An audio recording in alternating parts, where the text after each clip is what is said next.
রাজ্য জুড়ে পালিত হচ্ছে খুশির ঈদ। সাধারণ মানুষের সঙ্গে উৎসবে সামিল মুখ্যমন্ত্রীও। ঈদ উপলক্ষে সোমবার সকালে রেড রোডে আয়োজন করা হয়েছিল বিশেষ নামাজের। অনুষ্ঠানে অংশ নেন মুখ্যমন্ত্রী মমতা বন্দ্যোপাধ্যায়ও।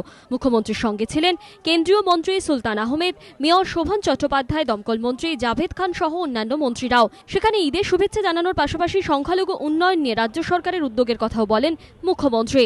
রেড রোডের পর বেগবাগানে ঈদের অনুষ্ঠানে যোগ দেন মুখ্যমন্ত্রী। সেখানেও শুভেচ্ছা জানান সাধারণ মানুষকে।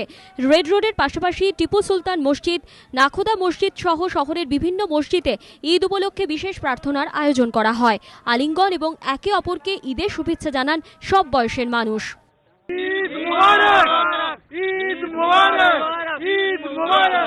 এখন তো নামাজ পড়েছি, নামাজ পড়ে যাব বাড়িতে গিয়ে ভালো ভালো রান্না হয়েছে, সময় হয়েছে 2-3 ভ্যারাইটিস, মানে লাচ্ছা সময় হয়েছে, কিমামি সময় হয়েছে, তারপর দহি বাড়া হয়েছে, তারপর দেশি মুরগি হয়েছে। খুব ভালো, খুব আনন্দ করব। খুশি, উৎসব আর দেদার মজা। উত্তর থেকে দক্ষিণ ঈদের উৎসবে মাতোয়ারা গোটা শহর। ঈদের আনন্দে সামিল সারা রাজ্যের মানুষও। প্রকাশ সিংহ, অর্ণব মুখোপাধ্যায়ের রিপোর্ট, এবিপি আনন্দ।